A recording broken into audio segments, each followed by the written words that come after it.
আমাদের দাবিকে উনি বলেন যে নির্বাচনের মাধ্যমে আসেন।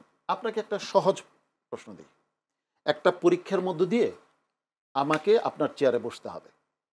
এখন পরীক্ষার আগে প্রশ্নপত্র ফাঁস হচ্ছে, আমি দেখতে পাচ্ছি, এবং সেটা ওনাকে ফাঁস করা হচ্ছে। এখন অনেক মানুষজন বলছে যে আপনি পরীক্ষা দিয়ে এই চেয়ারে বসুন, বসে তারপর আপনার সিদ্ধান্ত বাস্তবায়ন করুন। এর আগে একজনকে প্রশ্ন ফাঁস করা হচ্ছে। আচ্ছা, তো যে নির্বাচন ব্যবস্থা চলছে এতদিন যাবৎ, এই নির্বাচন, এটা কোনো নির্বাচন ব্যবস্থা? এটা তো হচ্ছে পুরোপুরি একটা ডাকাতি, ভোট ডাকাতি, টাকার বিনিময়ে ভোট ডাকাতি, অস্ত্রের বিনিময়ে ভোট ডাকাতি। এই ভোট ডাকাতির নির্বাচন আমরা দেখে এসেছি। আপনি দেখুন, সেই জন্য বলছি আপনারা সেই নির্বাচনে যাবেন কি আসছি।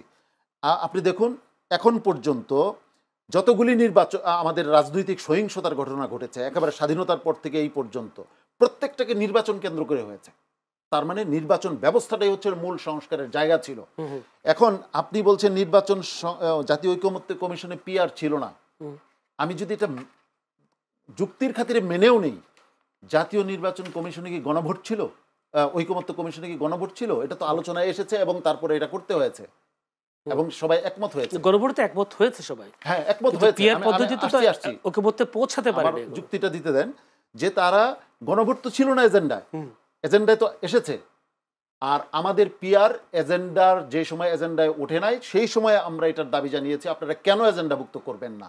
জাতীয় ঐকমত্য কমিশন কোন অথরিটি? এটা জনগণের পক্ষ থেকে, রাজনৈতিক দলগুলির পক্ষ থেকে তাদেরকে বসানো হয়েছে। তারা কোনটাকে তাদের পছন্দ হইলে এজেন্ডাভুক্ত করবে, পছন্দ হইলে এজেন্ডা রাখবে না। কোনো রাজনৈতিক দলের ইশারায় তারা উঠবে আর কোনো রাজনৈতিক দলের ইশারায় তারা বসবে, এটা তো হওয়া উচিত ছিল না।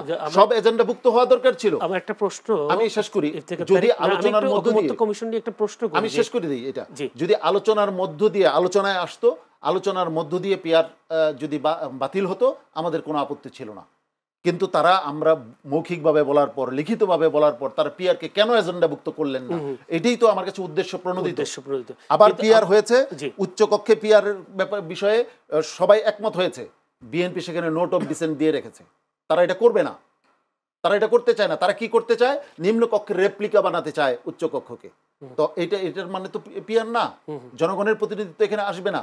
তারা কি চায় দেখুন, জোটবদ্ধ নির্বাচনের মধ্যে একক মার্কা নিয়ে সারা দেশে একটা মানে ভুইফোর সাইনবোর্ড সর্বস্ব দলের নেতাদেরকে জিতিয়ে আনা হয়।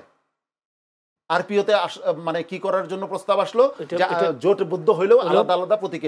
বিএনপি সেখানে আপত্তি দিয়ে রাখলো। আসলে বিএনপি কি চায়? বিএনপি হাসিনা যেভাবে দেশ চালিয়েছে, আবারও মনে হয় যে বিএনপি সেভাবেই দেশ চালাতে চায়। তারা আবারও সেই বিষয়টা চালাতে চায়। এটা আমার অভিযোগ না, তাদের বক্তব্যের বিষয় এইটা। পিআর হলে তাদের কি সমস্যা? পিআর হলে তো তারা সবচেয়ে বেশি লাভবান হবে। তারা কোনোদিন অন্য দলের কাছে, এটাও তো হতে পারে আপনারা কোনোদিন লাভবান হন নাই, সেটাই লাভবান করার জন্য পিআর।